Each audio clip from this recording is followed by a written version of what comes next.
빨간 불. 도시에는 어둠이 깔리고 있었다.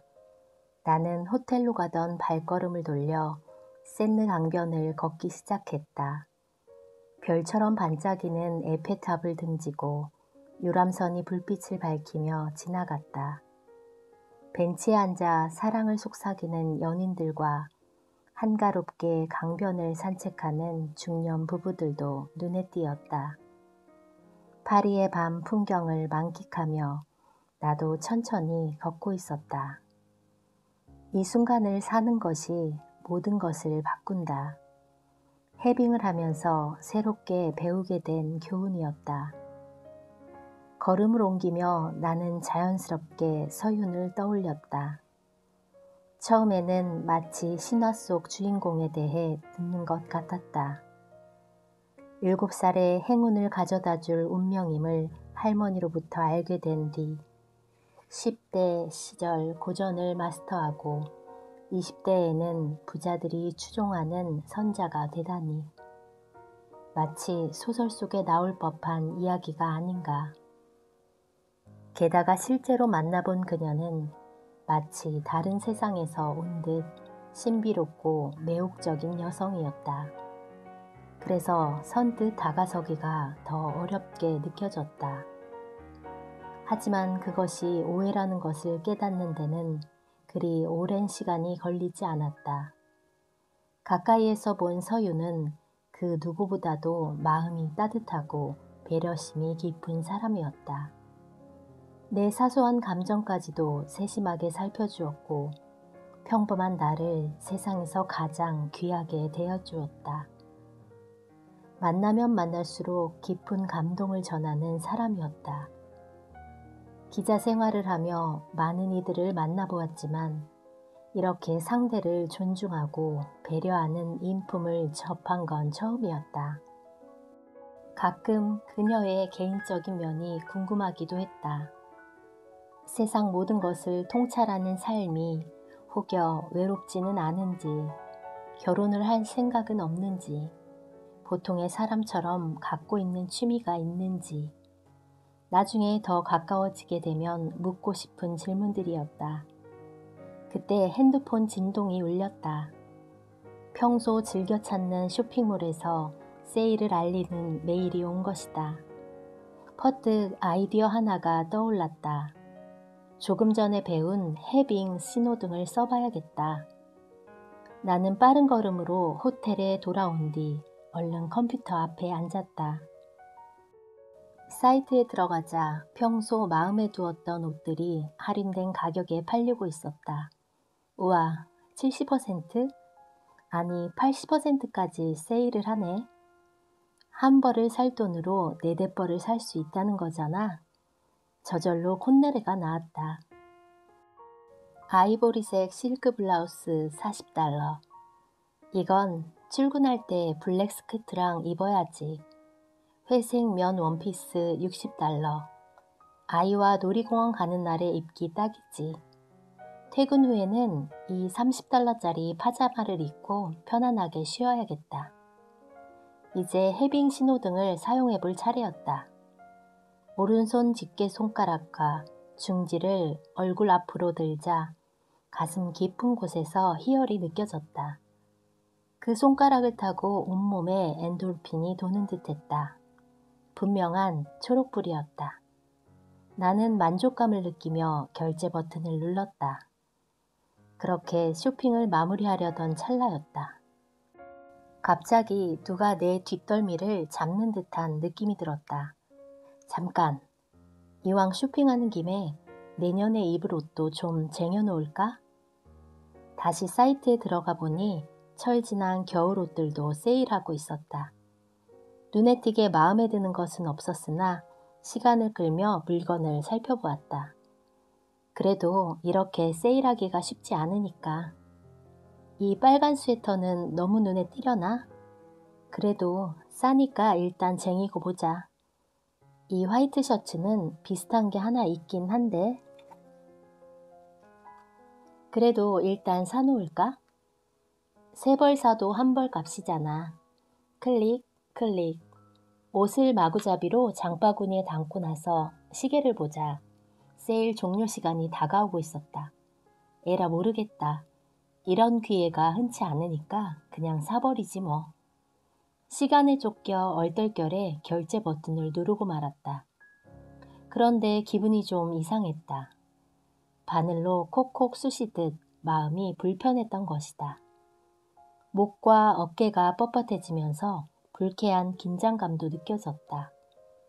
혹시나 하는 마음으로 해빙 신호등을 사용해보고 나는 큰 소리로 외쳤다. 빨간불이다.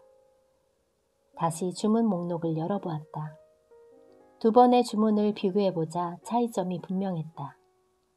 처음 고른 아이보리 블라우스, 회색 원피스, 그리고 파자마는 명백한 초록불이었다. 볼수록 편안하고 만족스러웠다. 하지만 빨간 스웨터와 화이트 셔츠는 그 반대였다. 사진을 보는 순간 멀미가 나는 것처럼 속이 울렁거렸다. 내 감정을 확인하자 더 이상 망설일 필요가 없었다. 서둘러 두 번째로 샀던 물건들을 취소했다. 취소 버튼을 누른과 동시에 어깨를 누르던 압박감이 사라지는 것 같았다. 동시에 잔잔한 호수 위에 누워있는 것처럼 몸과 마음이 평온해졌다. 바로 해빙의 느낌이었다. 다음 날 아침 창문 밖에서 쏟아지는 파리의 태양볕을 즐기며 커피와 크루아상으로 아침 식사를 했다. 빵을 베어 물자 크루아상이 입속에서 바삭하며 부서졌다. 깊고 고소한 버터의 풍미가 입안 전체로 퍼져나갔다. 나는 기분 좋게 식사를 마친 뒤 가벼운 발걸음으로 호텔을 나섰다. 얼른 서윤을 만나 해빙 신호등을 써본 것에 대해 말하고 싶었다. 둥실 부푼 마음을 안고 서윤이 머무는 호텔의 로비에 서 있었다. 한참을 기다려도 그녀가 나타나지 않았다. 프런트에서 방으로 전화를 걸었으나 벨소리만 울릴 뿐 아무 응답이 없었다. 조금 이상했다. 말없이 약속을 어길 사람이 아닌데. 순간 불안한 예감이 머리를 스치고 지나갔다. 나는 호텔 직원에게 상황을 설명하고 그와 함께 그녀가 머무는 방으로 올라갔다. 직원이 문을 두드렸으나 방 안은 조용하기만 했다. 알 수 없는 불안감에 가슴이 망치질을 치기 시작했다. 어딘가에 전화를 걸어본 직원은 주머니에서 열쇠를 꺼내 곧장 문을 열었다. 서둘러 방 안으로 뛰어갔을 때 누군가 쓰러져 있는 모습이 보였다. 가느다란 팔과 다리, 얼굴과 목을 감싸고 있는 흑갈색 머리카락, 바로 서윤이었다. 진정한 편안함. 정신없이 이름을 부르며 서윤의 어깨를 흔들었다. 할 수 있는 게 있다면 뭐든 하고 싶은 심정이었다. 어제까지 함께 대화를 나눠놓고도 이렇게 컨디션이 악화된 걸 눈치채지 못하다니 무심한 나 자신을 탓할 수밖에 없었다. 내 목소리에 울음이 섞이기 시작할 즈음 서윤이 천천히 눈을 떴다. 괜찮으세요? 제가 누군지 알아보시겠어요? 그녀가 보일 듯 말 듯 고개를 끄덕였다. 구급차가 필요하냐는 직원의 물음에 서윤은 천천히 고개를 저었다. 그리고 들릴 듯 말 듯 작은 목소리로 말했다. 물 좀 주세요.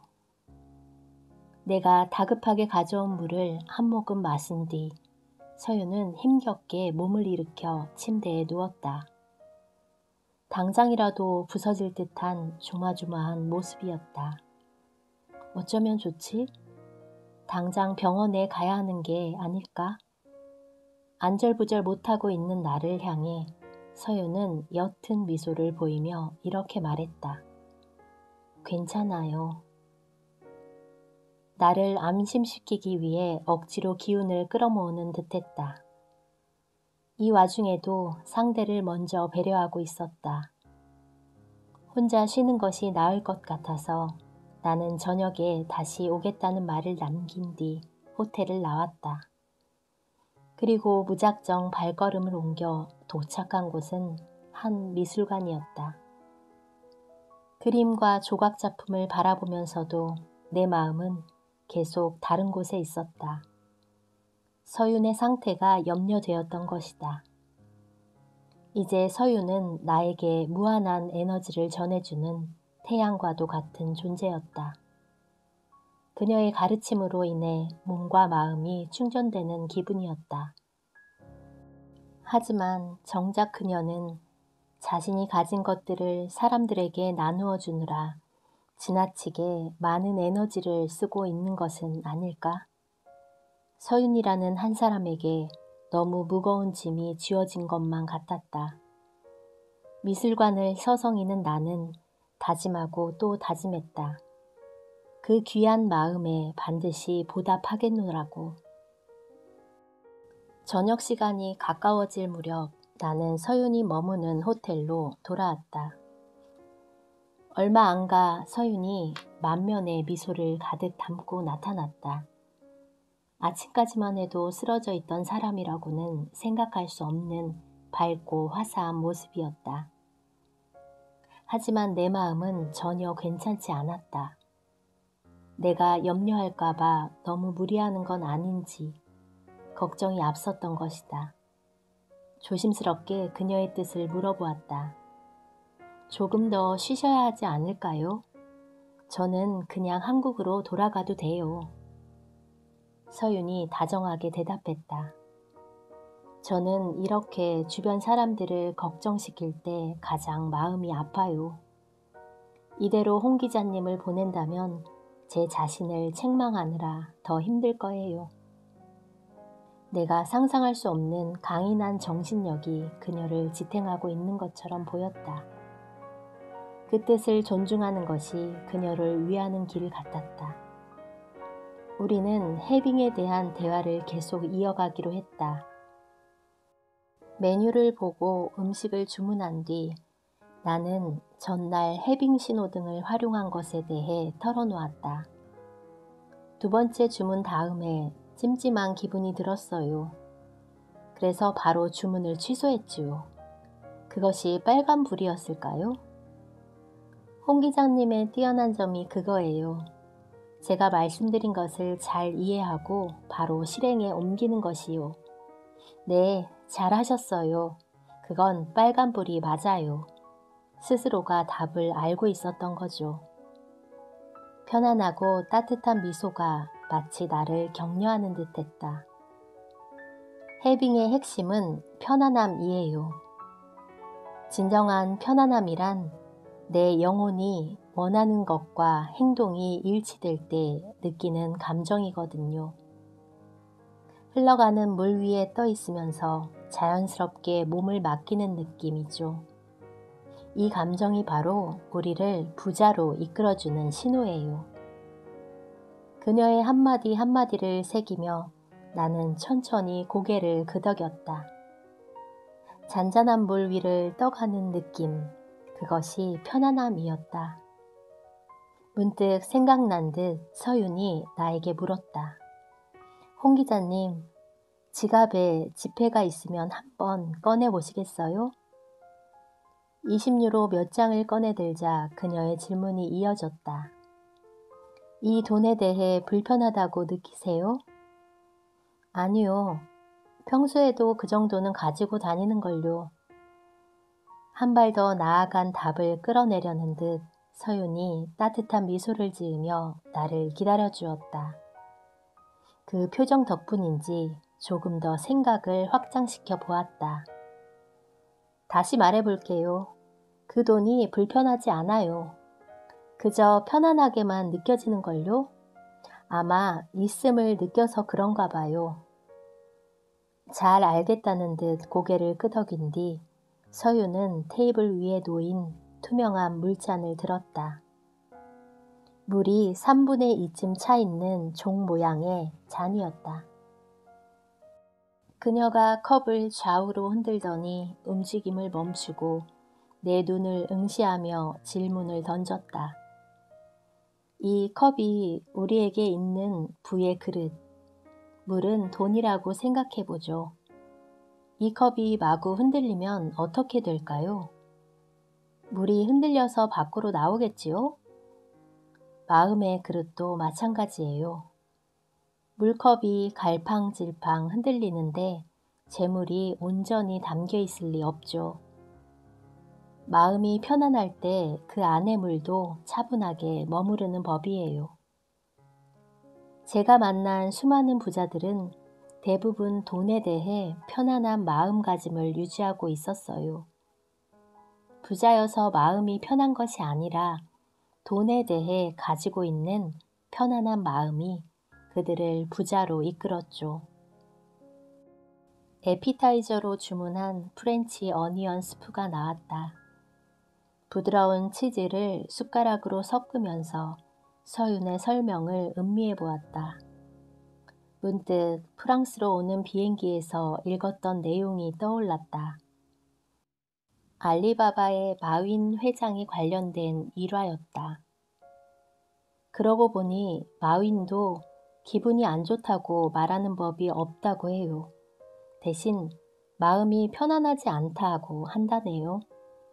혹시 마윈도 돈에 대해 편안하게 느끼고 있는 걸까요? 내 질문에 서윤의 얼굴이 환하게 밝아졌다. 좋은 사례를 말씀하셨어요. 저는 마윈이 이미 해빙을 해왔다고 확신해요. 마음이 편안하지 않다는 말을 뒤집으면 마음이 편안하다는 뜻이거든요. 그 말은 편안함이 기본 상태란 말이죠. 그것이 해빙의 핵심이에요. 그녀가 자상하게 설명을 이어갔다. 저는 마윈이 남들처럼 기분 나쁘다, 짜증난다라고 말하는 대신 편안하지 않다고 한 것에 주목해요. 편안함을 자신에게 각인시키고 있는 것이죠. 편안함이 돈을 끌어당기는 자석이라는 것을, 진짜 부자의 비밀이 해빙이라는 것을 잘 알고 있었다는 이야기예요. 설명 가운데 고개를 갸우뚱하게 만드는 말이 있었다. 편안함을 각인한다는 것? 그것은 무슨 뜻일까요? 네, 마음이 편하지 않다는 말은 결국 편안한 상태로 돌아가겠다는 의지의 표현이에요. 우리 뇌는 부정문을 인식하지 못하거든요. 해당 단어에서 떠오르는 이미지만 입력하죠. 예컨대 편안하지 않다고 생각하면 뇌는 편안만 입력하고, 반대로 짜증이 난다고 하면 짜증만 각인시키는 식이죠. 이렇게 볼 때 마음이 편안하지 않다라는 말은 결국 편안한 상태가 본인에게는 가장 보편적이고 기본적인 마음가짐이라는 뜻이에요. 간절히 원하면 이루어지지 않는다. 마음이 깃털처럼 가벼워졌다. 불안을 다스리는 법을 배우자 뭐든지 할 수 있을 것만 같았다. 희망이 솟아나면서 곧 부자가 될 것 같은 느낌도 들었다. 그때 서윤이 입을 열었다. 해빙을 할 때 빠지기 쉬운 함정이 있어요. 단정하게 앉은 그 자세에서 기품이 느껴졌다. 그녀가 말을 이어갔다. 그건 바로 간절히 원하는 것이에요. 네? 의외의 조언을 듣고 말끝이 저절로 올라갔다. 사실 나는 서윤을 다시 만난 후 부자가 되는 것에 강하게 집착했었다. 출근할 때나 회의할 때, 그리고 잠자리에 누울 때까지 머릿속은 온통 그 생각뿐이었다. 하지만 서윤의 말을 듣자 뭔가 잘못한 것 같았다. 당황한 나머지 나도 모르게 말을 더듬고 말았다. 제가 웬만한 자기계발서는 다 읽었는데요. 간절히 원하면 이루어진다고들 해서 그래서 온 마음을 다해 부자가 되기를 소망했는데 그게 잘못된 거였을까요? 부자가 되는 것을 간절히 원할 때 마음이 편안하던가요? 편안했냐는 말씀이시지요? 그건... 그 말을 듣는 순간 찬물을 뒤집어 쓴 듯 정신이 번쩍 들었다. 솔직히 말하자면 편안하지 않았다. 집착하면 할수록 원하는 미래가 더 멀게만 느껴졌기 때문이었다. 하루에도 몇 번씩 이런 생각이 들었다. 해빙을 시작했잖아. 그럼 돈이 언제 들어오는 걸까? 이러다 영영 부자가 되지 못하면 어쩌지? 희망 없는 과거로 돌아가고 싶지는 않은데 불안했고 두려웠다.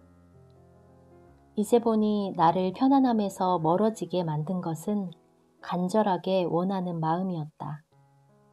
해빙의 효과가 예상보다 크지 않았던 이유도 거기에 있었다. 내 실수를 깨닫고 저절로 한숨이 나왔다. 아니요. 간절히 원할수록 조바심이 들었어요. 부자가 되는 것에 집착하다 보니 결국 지금 나에게 돈이 없다는 생각만 들더라고요. 부자가 되지 못하면 어쩌나 두려워지기도 했죠. 서유는 잔잔한 호수처럼 고요하게 앉아 커피를 마셨다. 그리고 나에게 물었다. 전에 무엇을 간절히 원했던 경험이 있으세요?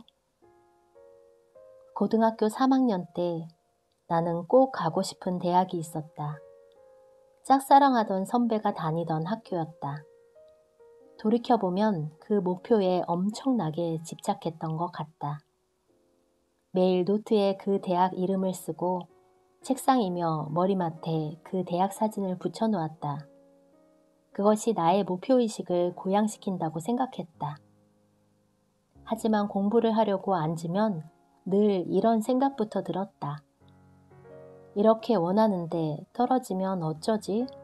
그럼 안 되는데, 꼭 합격해야 하는데. 문제는 간절히 바라는 마음이 커질수록 불안과 걱정, 두려움도 자라났다는 사실이다. 도서관에 가면 만화책이나 잡지에 몰두하거나 문제집을 펴놓은 채 그 위에 낙서만 했다. 내 나름의 불안감을 떨치기 위한 방법이었다. 답안지를 백지로 내는 악몽 때문에 잠을 설치는 날도 많았다. 그럴수록 공부에 집중하기는 점점 더 힘들어졌다. 결국 나는 세워놓았던 공부 계획을 다 마치지 못하고 시험장으로 향해야 했다. 꿈꾸던 목표도 그렇게 실패로 끝나고 말았다. 애타게 원했던 것을 손에 넣지 못한 기억은 늘 나에게 상처가 되었다. 그런데 서윤 앞에서 묵은 감정을 털어내고 나니 상처가 저절로 치유되는 느낌이었다. 서윤이 테이블 위에 놓인 내 휴대전화를 집어들었다. 홍 기자님, 이 핸드폰 간절히 원하세요? 아니요, 그건 이미 제 것인데요. 대답을 하는 도중 그녀가 원하는 답이 무엇인지 알 것 같았다. 간절한 마음이 들지 않아요. 이미 제 것이라고 생각해서 그런지 그저 편안하기만 해요. 그게 바로 해빙이었군요. 있음을 느끼는 것. 서유는 밝게 웃으며 엄지손가락을 세워 올렸다. 정확하게 잘 짚어내셨네요. 간절히 원하는 마음은 결핍에 집중하는 거예요. 나한테 지금 없다고 느끼기에 그런 마음이 생기는 거죠. 확실히 이해가 갔다. 해빙이 있음을 가리키고 있는 것이라면 간절히 원하는 것은 없음을 향해 가는 것 아닌가? 자석의 N극과 S극처럼 두 마음도 공존할 수 없었다. 간절히 원하는 마음을 해빙과 비교해보죠. 해빙은 물살에 튜브를 타고 편안하게 흘러가듯 흐름에 몸을 맡기는 것이지요. 자연이 순탄하고 편안할 수밖에 없어요. 반면 간절히 원하는 것은 거칠거칠한 돌바닥 위에서 무거운 상자를 힘껏 미는 것과 비슷해요.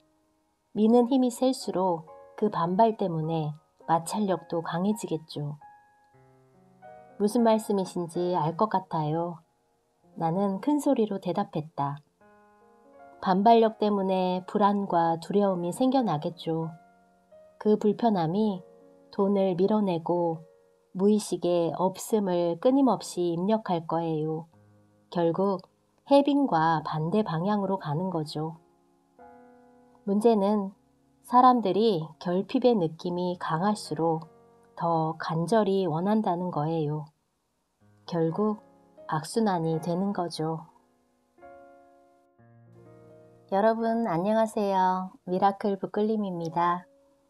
이번 주는 책장을 정리하다가 꼭 한 번은 리뷰하고 읽어드려야지 했던 책 더 해빙이 끌렸습니다. 2년 전 출간되어서 지금까지 50만 부 이상의 사랑을 받고 있는 부와 행운에 관한 책인데요. 이 책을 읽고 해빙 노트를 쓰면서 2020년 꽤 많은 것들을 얻었던 기억이 납니다.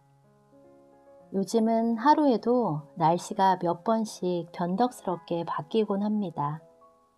변화무쌍했던 어느 하루를 제가 이 책과 함께 영상으로 담아봤습니다. 그러고 보니 이 영상이 요즘 저의 마음을 대변해주는 느낌이랍니다. 더 해빙을 다시 읽으면서 이미 가지고 있는 것을 새기며 감사했습니다. 한편으로는 도전하고 성장할 때라는 것을 저는 이미 알고 있는데 그것이 두려워 차일피일 핑계를 대면서 미루는 것 같다는 생각이 들었습니다. 용기를 내어봅니다. 구독자 여러분들도 무더운 여름 해빙을 하면서 용기 내어서 우리 함께 나아가 보길 응원합니다. 들어주셔서 감사합니다. 편안한 밤 되세요.